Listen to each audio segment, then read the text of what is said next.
You are Locked On Kentucky, your daily podcast on the Kentucky Wildcats. Part of the Locked On Podcast Network, your team every day. All right, what's going on, Big Blue Nation? Welcome on into Locked On Kentucky, your daily Kentucky Wildcats podcast. I'm your host, Lance Dawe, writer for Sports Illustrated for various SEC-related things, but on this podcast specifically, we take a dive into all things Kentucky athletics. Today's episode is brought to you by BetOnline. BetOnline has you covered this season with more props, odds, and lines than ever before. That is BetOnline, where the game starts. On today's episode of Locked On Kentucky, we are going to be addressing the SEC slate. It is finally upon us. We've been talking about this since I want to say maybe June or July about how difficult this may be, and it's here. And guys, I think it's going to be difficult. The question I want to ask on today's episode is, how worried should Kentucky be about the SEC conference slate? How worried should they be? And then on top of that, who are the Wildcats going to have to rely on most during this time? Thank you so much for making Locked On Kentucky your first listen every single day. I want to remind everybody out there that we are free and available on all platforms, including YouTube. So if you are not subscribed there, it would mean a ton if you would subscribe to the channel. All right, let's go ahead and get into it. How worried should the Wildcats be about the SEC schedule? Well, there is a game coming up here in just a few days that we actually, if you've been listening to this podcast, have been talking about for almost 3 weeks. Actually, at the time that this game tips off, it will be right at 3 weeks since we pointed out this game on the schedule.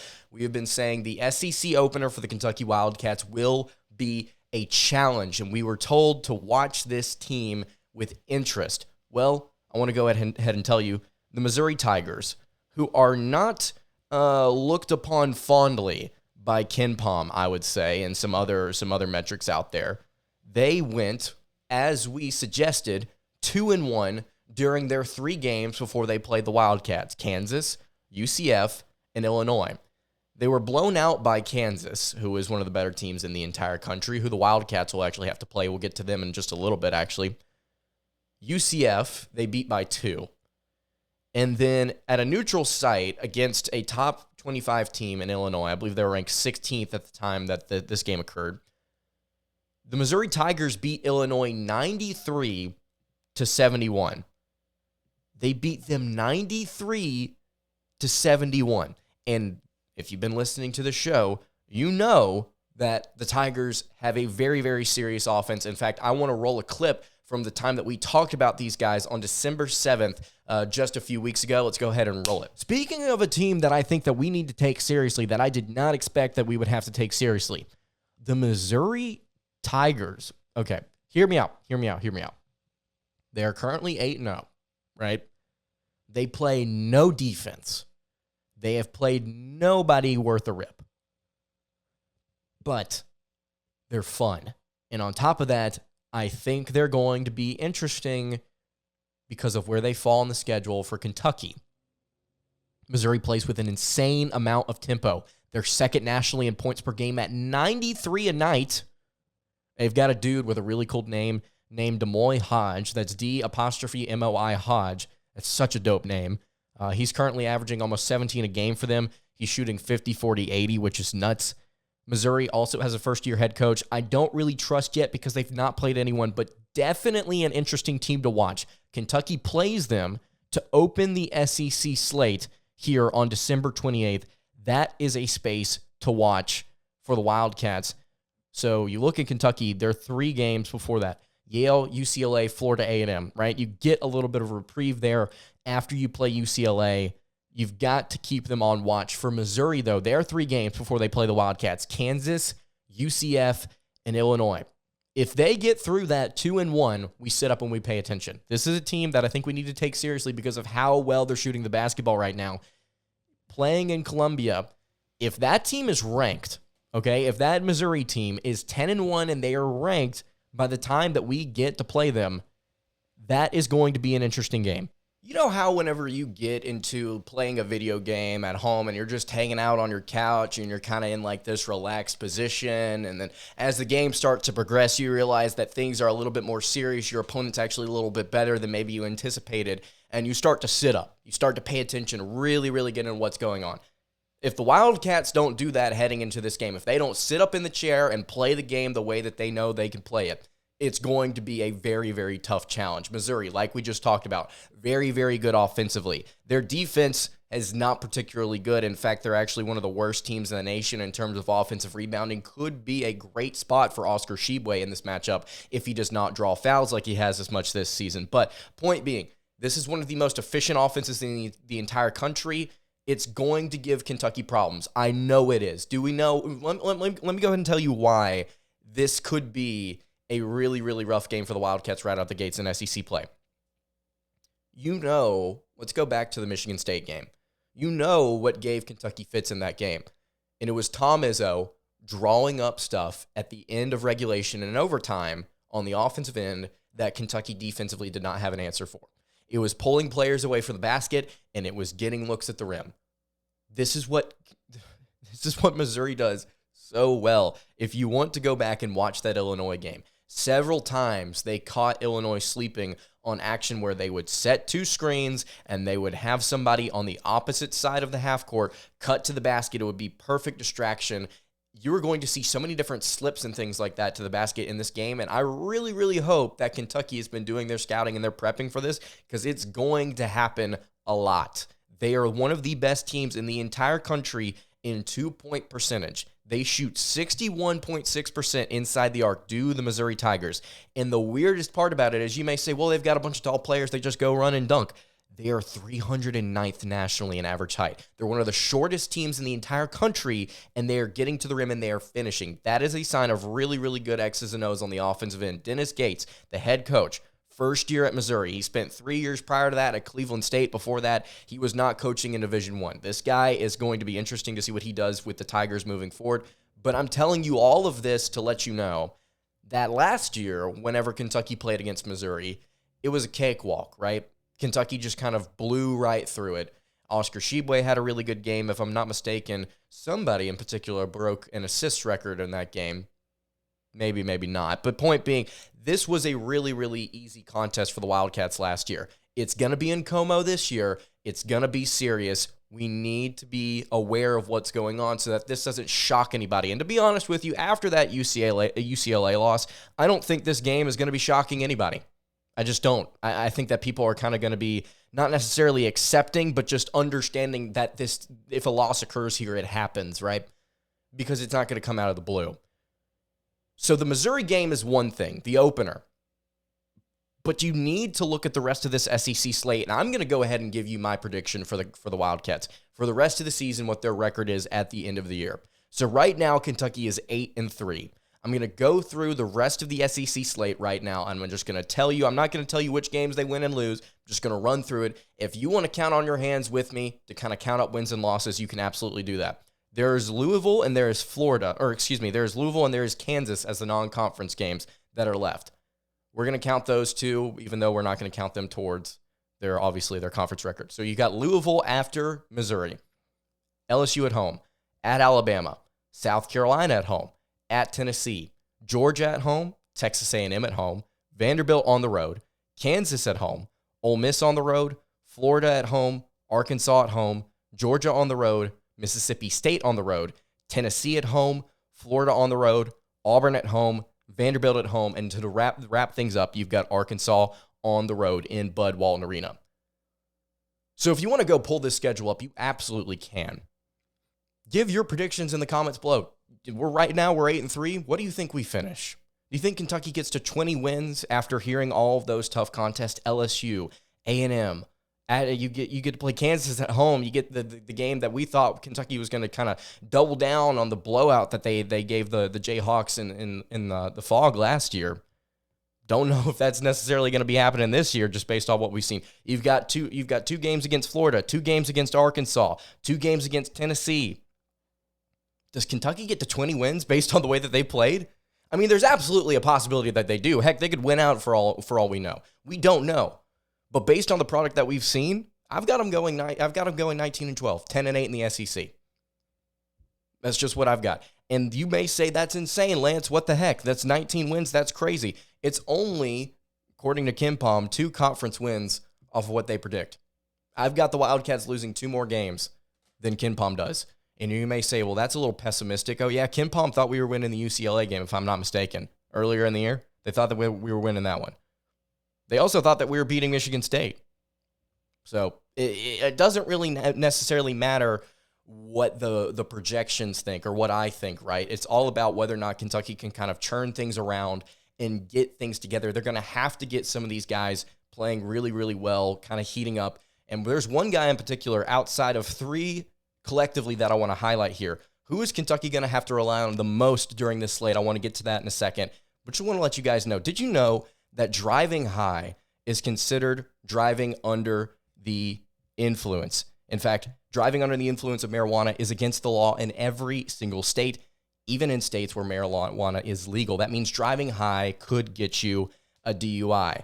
And if you think law enforcement officers can't tell when you're driving high, you're just simply wrong. Your friends can tell, your coworkers can tell, your parents can tell, everybody can tell. So what makes you think that law enforcement officers don't know when you're driving high? Driving under the influence of marijuana can slow your response time and change how you perceive time and speed. So even if you think you're fine to drive when you're high, you're not. You're simply not. Because the bottom line is, if you feel different, you drive different. Simple as that. And driving high is driving under the influence. So remember, drive high, get a DUI. All right, continuing along here on the Friday edition of Locked On Kentucky, Lance Dawe here with you. So 19-12, 10-8 in the SEC is what I have the Wildcats going if things don't change. Now, obviously, things could definitely turn around here, and so that's what I want to get to. There are certain players on this roster that I think could definitely outshine the inefficiencies of this coaching staff, and let's just go ahead and get it out in the open. I think Kentucky, from an X's and O's standpoint, is failing these kids. I'm not blaming the players. I think there are some things that you can blame the lack of success on this season. Yeah, absolutely, free throw shooting is one of them. But at the end of the day, I think a lot of what's going on has to go back to what Coach Cal and what this coaching staff is getting these kids to do. Because some of you want to argue the fact that this team is not talented. No, I believe they're talented. I believe they've got pieces, and it's really, really difficult. And I saw a comment about this recently, and I don't necessarily know what my response is to it. One of you recently told me that the assumption could be made that I think you claimed it, that all of the 5 stars and the talent that Kentucky has on the roster, they misevaluated. Every single major piece they misevaluated. I just find that so hard to believe based on the track record that not just Cal has, but some of the assistant coaches have in evaluating and finding talent. I mean, you sort out all the 5 stars, you're bound to get some good ones. It's not like you miss on every single one. You've got a national player of the year on your roster, for goodness sakes. I mean, he wasn't even a 5-star.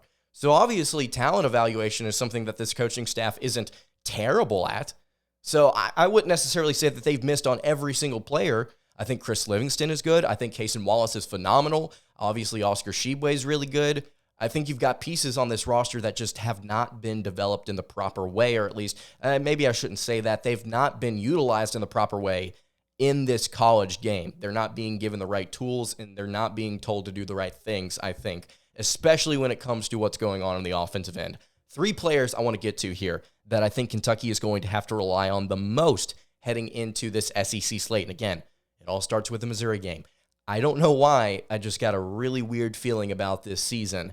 And this Mizzou game, I don't know. I just don't know. Cason Wallace, I think, is going to be the biggest piece for Kentucky moving forward. Some of you may say Oscar Shibway is going to be that guy. I definitely think that he is going to be a factor. I think he's going to be getting his 15 and 15 a game, essentially, throughout conference play. But what makes a good team great? It's their guard play. What makes a good team great in the tournament? It's their guard play. It's the guys on the perimeter that can do all the things that championship teams need. They need outside shooting, they need perimeter defense, and they need somebody that can run an offense. Cason Wallace can do all of that. He's averaging 12 points a game, 4.4 assists, 4 rebounds, 2.5 steals. He's shooting 50% from the floor, 50% from 3. That 54% from the foul line is absolutely abysmal, and I would not trust him to take a free throw over even Oscar Shibway, but still. He's one of the most efficient players outside of the foul stripe on this team. And I think that you're going to need to get the most out of him moving forward. Against FAMU, he had 27 points. We're actually going to talk about that game to recap, or briefly recap it to end this show later on. But yeah, I think Cason Wallace, people are starting to come around to hey, I think this guy needs more minutes. Will he start? No, I don't think he's ever going to start over Sahvir Wheeler. But this is something that we talked about on a recent episode about Cason Wallace versus Sahvir Wheeler. I've been a supporter of Sahvir Wheeler since I started this podcast about a year and a month ago. I've always said, look, he is really, really good at what he does best, and I don't think that his inefficiencies cause his starting position to be taken away. He's got 6.3 assists per game. Not a lot of guys can do that. But also, whenever he's shooting 41% from the floor and 36% from three, as opposed to Wallace's efficient numbers, you kind of start to maybe really reevaluate things. And maybe that's something that Cal did against FAMU. We're going to talk about the lineup and the rotation later on in the show. I don't think that that's going to be consistent. At least I hope it is consistent what happened against FAMU. But yeah, Wallace needs to be more of a factor moving forward. I think he needs more of those minutes. And a lot of people are starting to come around to realize that. He's really, really good on offense. He's really, really good on defense. As he continues to develop, he's going to become more comfortable in late game situations, and whenever he's pressured, he's going to be okay. I think he's going to learn how to handle that. But as of right now, he's my number one. He's the guy I think Kentucky needs to rely on the most during this slate. I think he's gonna come up clutch. I think he's got the opportunity to do so. Second player, obviously, Oscar Shibway. I think that this kid is obviously, I've said obviously like a million times here, he's going to get his 15 and 15. He's going to do what Oscar Tshiebwe does, which is just grab rebounds, be aggressive at the rim, and he's going to be a National Player of the Year candidate at the end of the season. Now, you may say, Lance, again, I want to reiterate, why do you have Cason Wallace over Oscar Tshiebwe? Oscar Tshiebwe is the reigning National Player of the Year. A couple of reasons. Number one, the foul trouble for Oscar so far this season. Like we've mentioned, I think it was about a week ago after that, after the Michigan game. He struggled on the defensive end of not drawing as many fouls as he does, and it's kept him out of some games and really important moments. In fact, in that Michigan game, Ugonna Onyenso had to step in, and he played really well in Shibway's absence. But if he continues to foul the way that he has, this league, I don't want to say is going to eat him alive, but man, if you listen to me last season, what was consistently the scouting report on some of these mid to lower tiers in the SEC? They like to foul a lot. They play aggressive defense. They overplay because they don't have the athletes to keep up. So to compensate, they just foul. They put you on the line. They say, make your free throws. South Carolina, Missouri, actually, Georgia, Mississippi State, some of those teams. Vanderbilt was another one of those teams. I think that if you're going to get your 15 and 15, you got to be a little bit better on the defensive end of the floor. And I'm not saying Shibway's awful. I'm just saying he's not as good as he could be. And that's kind of held him back in a couple matches this year. I keep going back to that Michigan State game because it shook me, man. But that at the end of the regulation and overtime, before he fouled out, I mean, that was the struggle, right? That's what he gave up a bucket to let the game continue.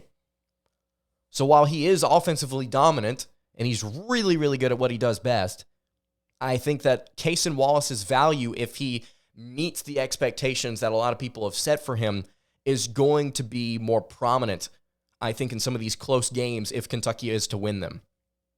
And then Oscar will be like, and there's the reigning National Player of the Year getting his 15 and 15. It also may help, to be honest with you, if Cason Wallace is performing at peak capacity and Shibway is sort of that second guy, because if Wallace becomes more of the priority for opponents, then it does open up stuff for Oscar Shibway now, doesn't it? The third player I want to get to here, and you may say, Lance, you're probably just going to go down through the line and you're going to talk about Sahvir Wheeler or Antonio Reeves or one of the guys that's scoring a lot. Jacob Toppin, I think, is the third player Kentucky's going to have to rely on. We've talked about it. Not enough, I don't think, on this show. And I've heard a lot of you in the comments really, really put an emphasis on this. Guys, our power forward, the rotation there is not good. It's not where it needs to be. 10.5 points per game for Toppin is actually surprising to me, considering how he's been playing. He's shooting 40% from the floor and 15% from three. And I know that, there a lot of the conversation that we have here is just looking at just overhead stats and not really diving into what things mean. But let's take the numbers away for a second. Just watch the film. You cannot have your four consistently taking mid-range pull-up jumpers and missing as often as he does. You can't have it. If you're trying to run an efficient offense and you're trying to do new things in the half court and you're making an effort to try and score and be better than you have been in some of the bigger games this season, you've got to be able to get the best shot. Get the best shot up on every possession. And I'm not going to lie to you, I think most of the shots that Jacob Toppin takes are not the best shots on every possession. He was 2 of 10 in the 10-point loss to UCLA. He had 5 points. These last 3 games, 4 points, 5 points, 4 points. He played 32, 24, and 19 minutes in those games. He had 20 in the game against North Florida. He had 16 in the game against Gonzaga only because he shot 18 times. He shot 40% from the floor in that game, by the way. No, 39, excuse me. So he's not doing a whole lot great for Kentucky right now, and I can't speak to what he's been doing on the defensive end. I haven't been watching him that intently. But offensively, I think it's clear. He's one of the worst shooters on this team. And straight up, he's taken some of the most field goal attempts on the team. He's second on the team in field goal attempts behind Antonio Reeves. And at least Antonio Reeves shoots well from 3. I mean, my goodness, Jacob.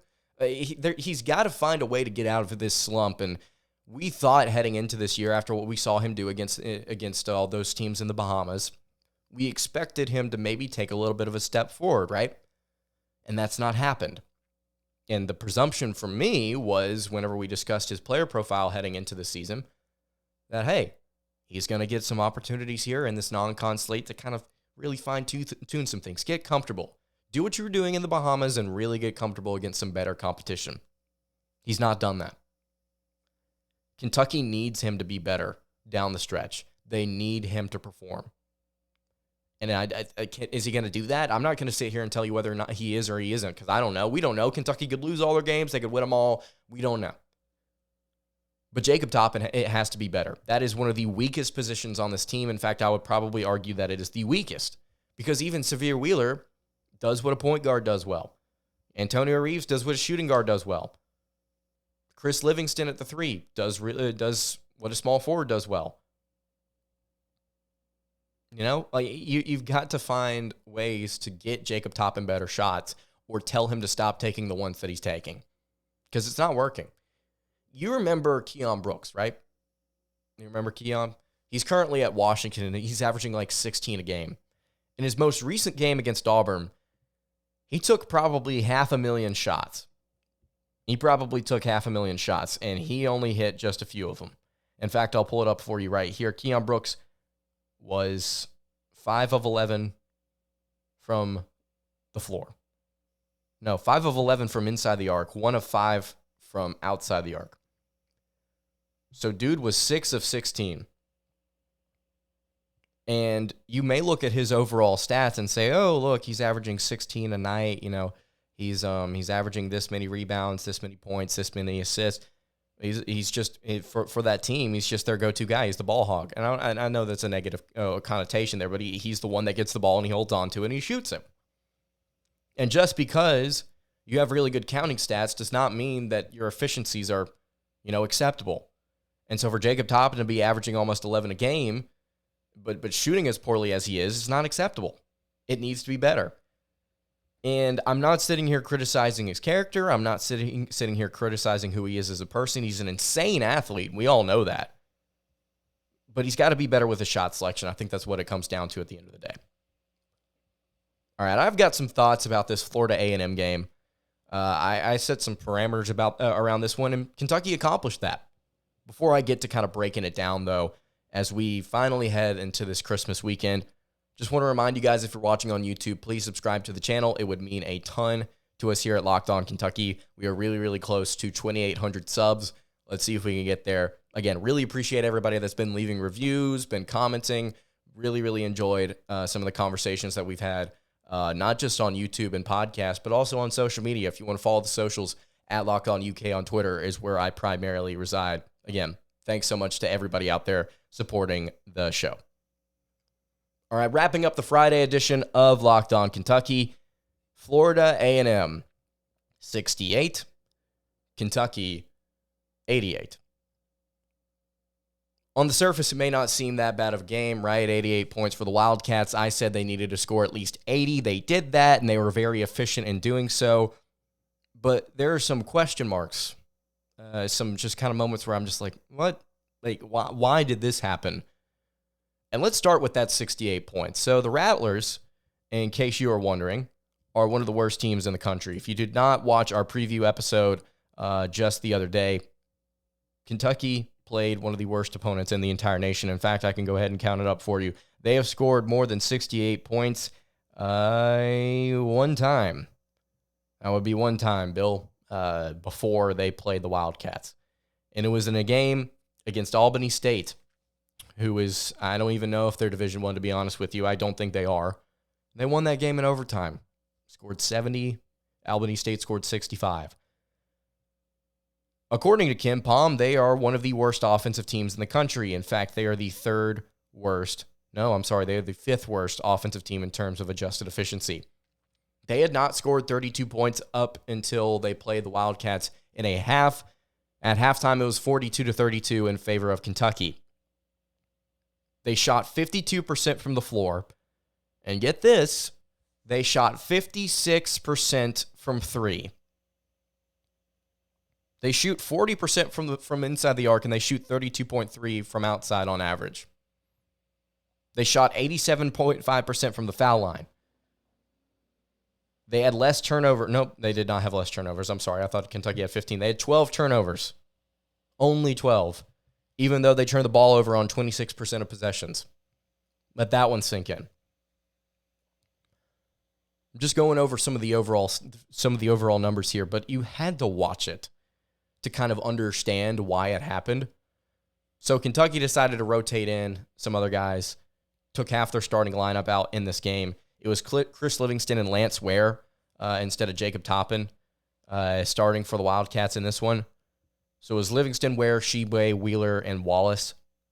Wallace played the most minutes out of anybody, actually. He played 31 and was really, really good. I want to get to him in just a second. But Cal spoke in the postgame against UCLA about how the team lacked toughness.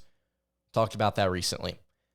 And then immediately following that, he decides in the next game to pull half his starting lineup and I guess essentially tell them that they don't have to go so hard on defense. And don't you sit here and tell me, no, he told them to go as hard as possible. Go back and watch that game, okay? You don't pull two of your players in your starting rotation against a team that you're supposed to beat by 31 according to the lines, expecting the team to just give it all, their all on defense, okay?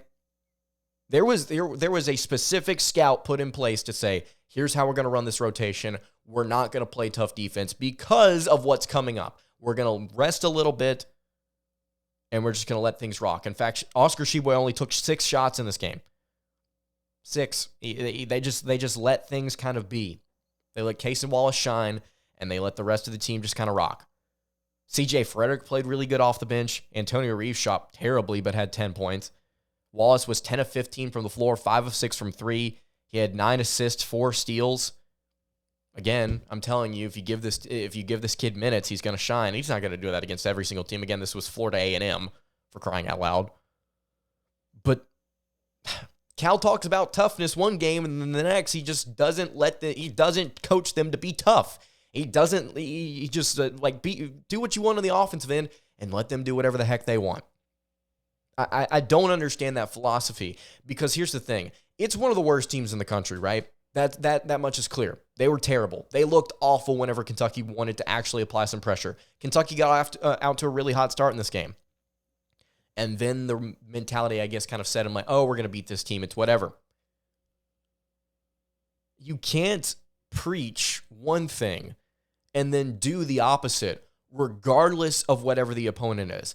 The hallmark of a great team is a team that coaches one thing and says the exact same thing in their presser before and after games.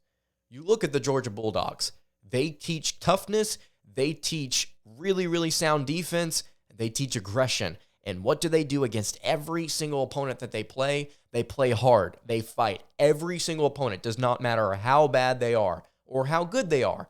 They are going to curb stomp them every single time they step out onto the field. Kentucky basketball, are they losing their edge? I think, is that a question we have to ask at this point? Is Cal losing his edge as a coach? Is the toughness just disappearing, withering away? Because apparently against any team, you can just, give up 68 points when the team's only done it once. And I'm not hung up on the 68 points. What I'm hung up on is the fact that you just let it go. This was like a 9-point game at some point in the second half, if I'm not mistaken. It was a 9-point game. You were favored by 30, you won by 20. And you were lucky to get to that point at the end of the game. You were lucky to get to that point because you had some players hit some shots that they probably should not have hit. I mean, what do you do at this point as a coach? Like, why is this the standard that you're setting? And again, I want to reiterate, so happy that Kentucky won. Better to win than to lose.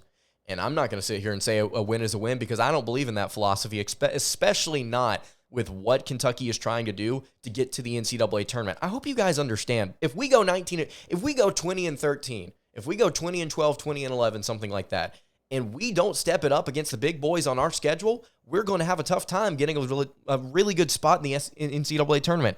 You are not going to get good seeding if you do not beat good teams. Welcome to the net rankings.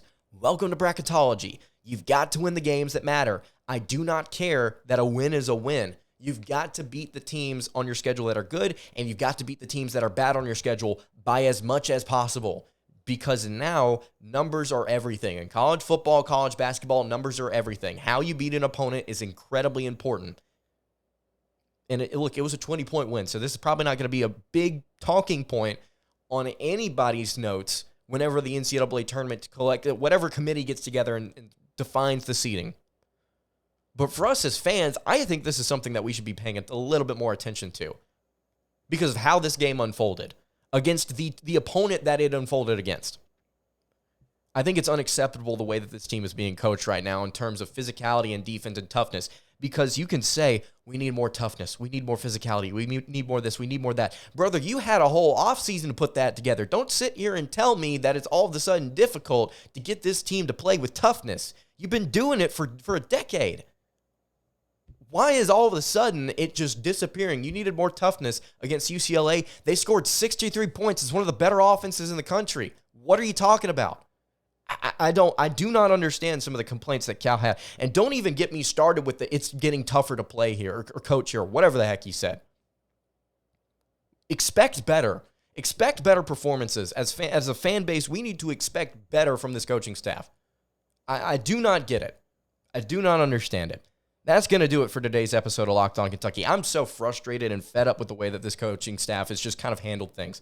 You can follow the show on Twitter at Locked On UK. If you want to get mad in the comments at me, with me, whatever you want to do, it's perfectly fine. At Locked On UK on Twitter, at Kentucky Podcast on Instagram. You can also follow me on Twitter at @LanceDawe_. Any questions, comments, concerns, leave them in the YouTube comments below. I'm so sad that I got fired up here at the end of the episode. I mean, I meant to go in, but just not that hard.